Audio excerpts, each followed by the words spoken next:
Hey everyone, it's Alexander, the real Mr. Robinson. Welcome to the channel and happy May the 4th be with you. It is May 4th, Star Wars Day, and I've never actually done a video tying into Star Wars Day. I could review the Clone Wars animated series, but at the time I'm recording this video, the final episode has not come out yet.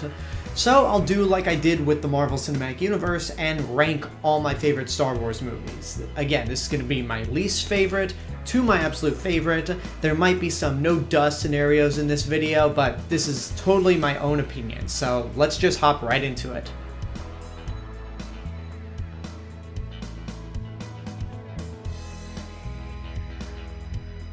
Number 12. The Clone Wars.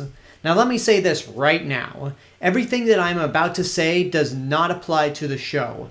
The show is top tier Star Wars and maybe the best thing in the franchise besides the original trilogy. The movie, on the other hand, is so bad that it makes my least favorite live action Star Wars movie look like my favorite by comparison. The animation is incredibly ugly for a theatrically released film. The characters are one-dimensional.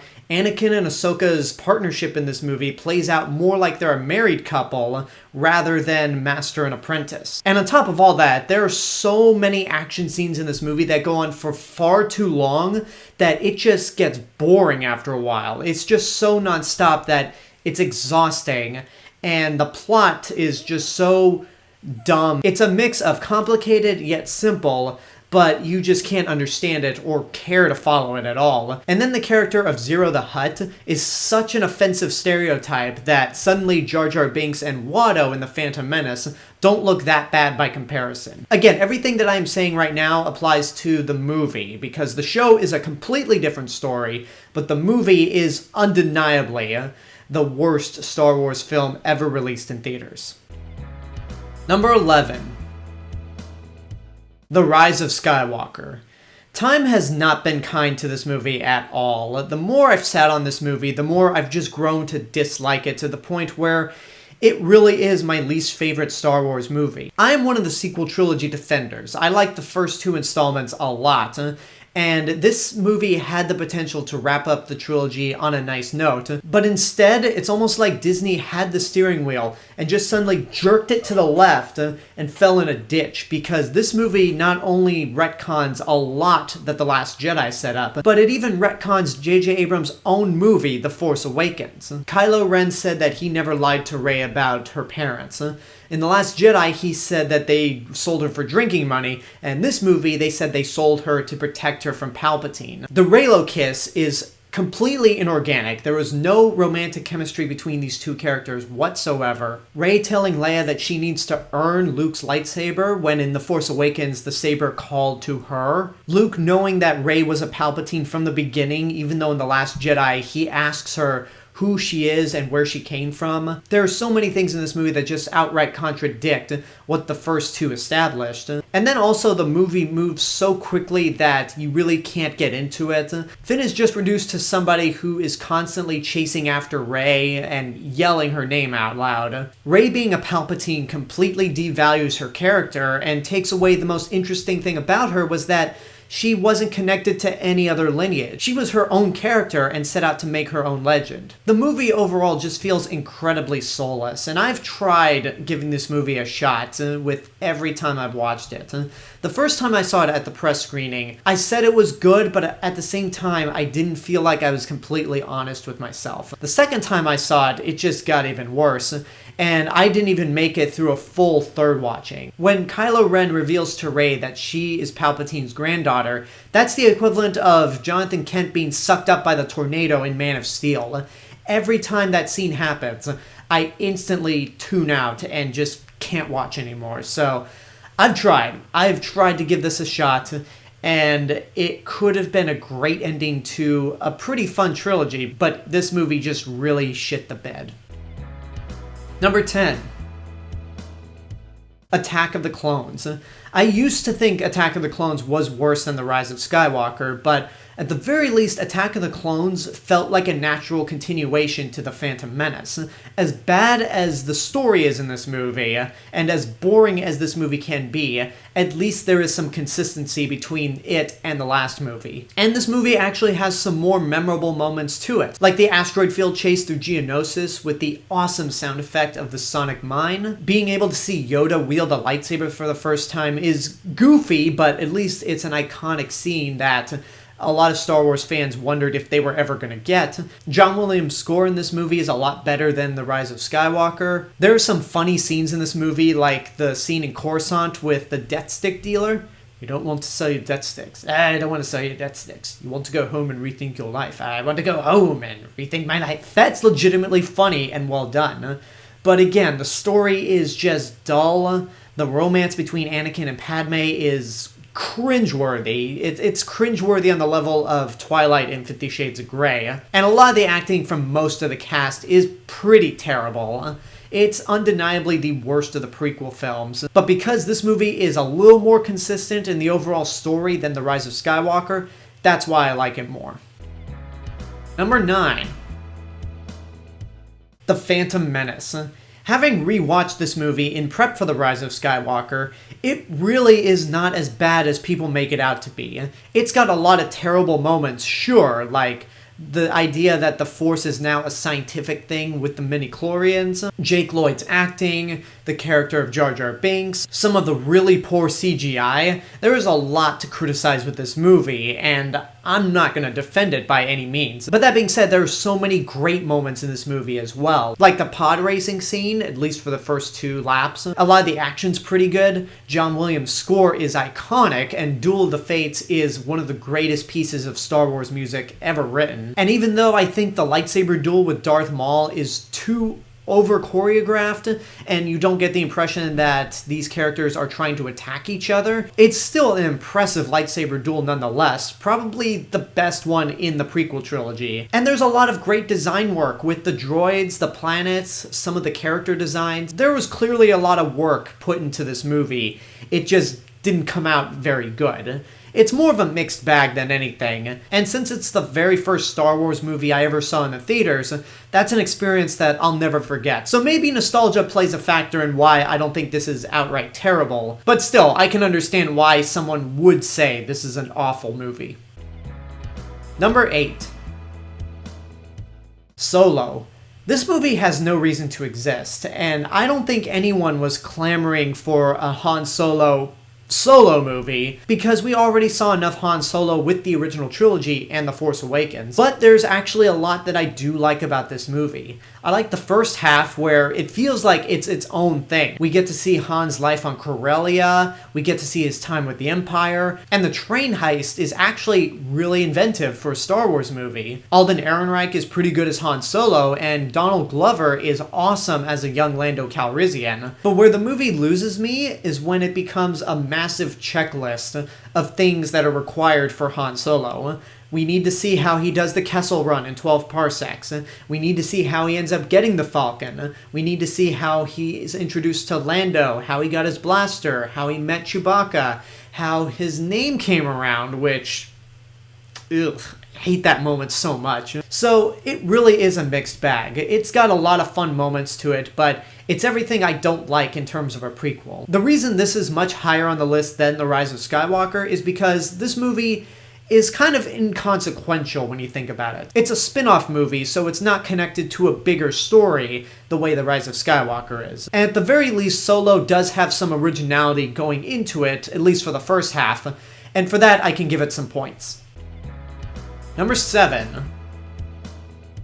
Rogue One. Now we're at the point where I start talking about the Star Wars movies that I really like. And Rogue One is a movie that I liked when I first saw it, but after repeated viewings, it's just gotten a lot better for me. Much like with Solo, I don't think we really needed a movie dedicated to the Rebel Alliance getting the plans for the Death Star, but they made it work in its own right. We got some brand new characters in this movie who all of them might not be super interesting, but they do get their moments to shine. We're introduced to a new aspect of the Force with Chirrut, who kind of represents somebody who is more spiritual in the Force, rather than someone who was taught in the ways of the Jedi or the Sith. And that's an interesting concept that we've never seen in the movies before. Michael Giacchino's score is great. I love the new Death Troopers. Director Krennic is a pretty intimidating villain, and the action scenes are some of the best of the franchise, especially the entire Battle of Scarif and the big hallway scene with Vader. And this movie also gets points for having the balls to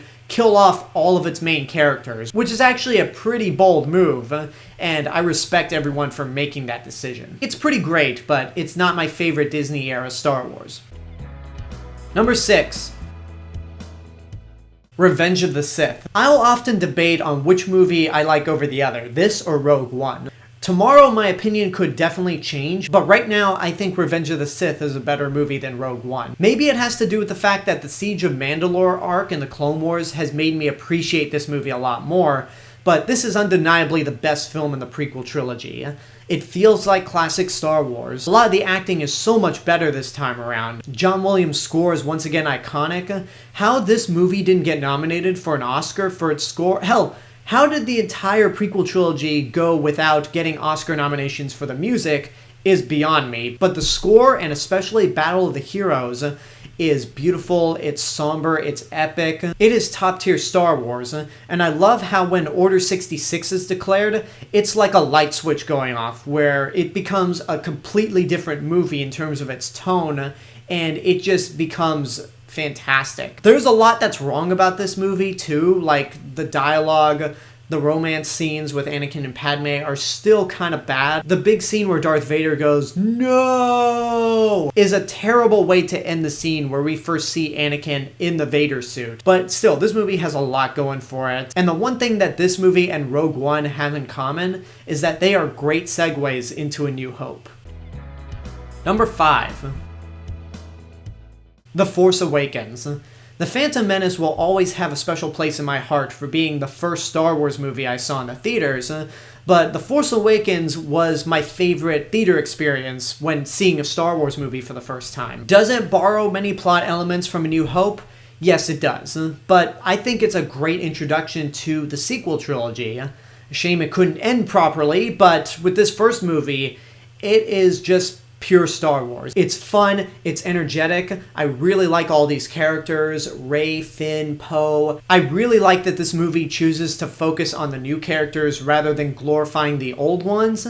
And the decision to have Luke Skywalker not appear in this movie until the very, very end is kind of a bold move, and it's a great hook for the rest of the movie and to see what happens afterwards. John Williams' score is great, the performances are really good. It's probably the safest Star Wars movie out there, but it's still very well made that it's in my top 5.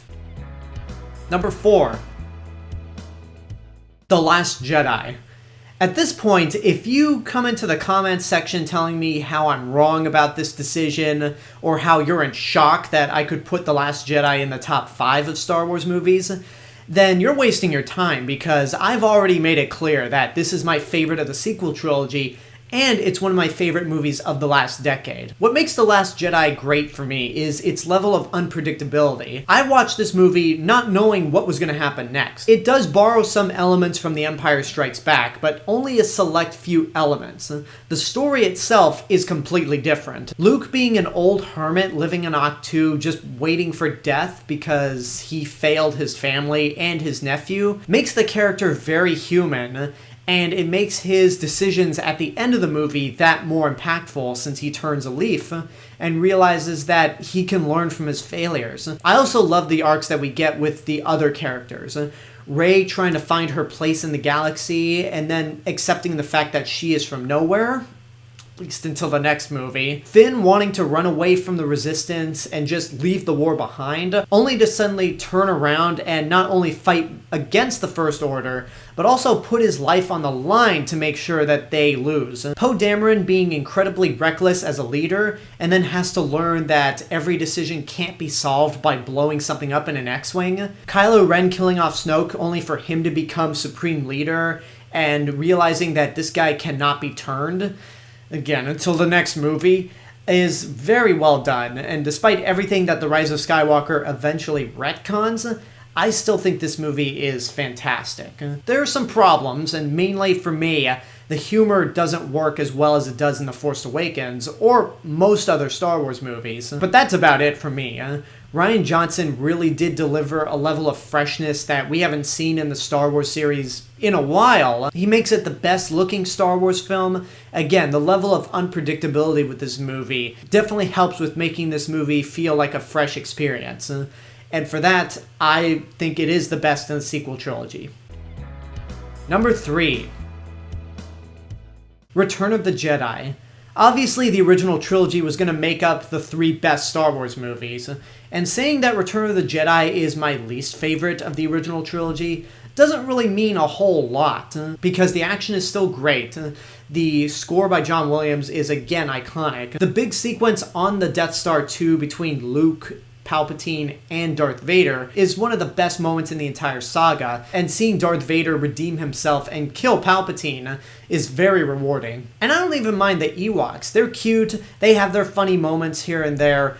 Honestly, the things that I really don't like about Return of the Jedi and all of the original trilogy are things that were added in later on, like Darth Vader screaming no when he throws the Emperor off the side. That completely destroys any emotional impact of that sequence because silence is golden. Although I do like the victory celebration music more than Yub Nub, so sue me. But Return of the Jedi is not only my 3rd favorite Star Wars movie, but one of my favorite movies of all time. Number 2. A New Hope. Or Star Wars, if you were one of the people that saw it back in 1977. There is a lot that I love about this movie because, again, like with Return of the Jedi, it's one of my favorite movies of all time. The decision to tell this movie's story from the perspective of the 2 droids, at least until Luke's introduction, is very clever. The world that George Lucas has built with this movie is fascinating. John Williams' score is just pure brilliance. The special effects for their time were groundbreaking, and even though I really don't like the old visual effects for the Battle of Yavin, there's a lot to admire about those effects, and you still have to wonder how they did that. Even with all the behind-the-scenes footage, how did they do that? It moves at an incredible pace, it's never boring, the characters are all iconic. This movie is in every sense of the word a masterpiece, and just the entire legacy that it's left behind with countless other movies, TV shows, video games, comics, you name it. There's a reason why this film has stood the test of time. Number 1. The Empire Strikes Back. This usually tops everyone's list of favorite Star Wars movies, and even those that don't say Empire is their favorite, they at least acknowledge that it is the best Star Wars movie, and with good reason. Everything that A New Hope did, even if it was amazing, Empire Strikes Back takes to the next level. The action scenes are more exciting, the special effects are vastly improved, especially with the Battle of Hoth and the asteroid field chase. When I watch the asteroid field chase with the Millennium Falcon fleeing from the Imperial TIE fighters, dodging asteroids, I constantly say to myself, how did they do this? Because it is so unbelievable that no CG is in that sequence. It's all miniatures. John Williams' score is once again masterful, and the Imperial March is not only chilling, but it also helps Darth Vader become an even more intimidating villain than he was in A New Hope. I also love how this movie delves into the more magical and even spiritual side of the Force. It helps elevate this franchise into a fairy tale when you get right down to it, because Star Wars may be science fiction, but it's more science fiction fantasy. Yoda is a great character, the acting is better in this movie, the script is better, and the big twist at the end of the film where Darth Vader is revealed to be Luke's father is just one of the greatest moments in all of film. I think it's one of the best twists ever. To the point where parents will even record their kids watching Empire Strikes Back for the first time and getting their reactions to that twist. It is just iconic on all accounts. It's my 4th favorite movie of all time, and hands down my absolute favorite Star Wars movie. And there you go, that's my ranking of all the theatrically released Star Wars movies, from my least favorite to my absolute favorite. Now I want to know what you guys think about this list, and how do you rank the Star Wars movies? Is your list vastly different than mine, or is it not too far away from being identical? Whatever the case may be, let me know in the comments below. And until next time, I hope you enjoyed this video. Don't forget to subscribe to the channel, give this video a like, leave a comment, support my Patreon page, follow me on social media, and until then, this is the real Mr. Robinson telling you there is only one, and may the Force be with you, and the Fourth be with you, always.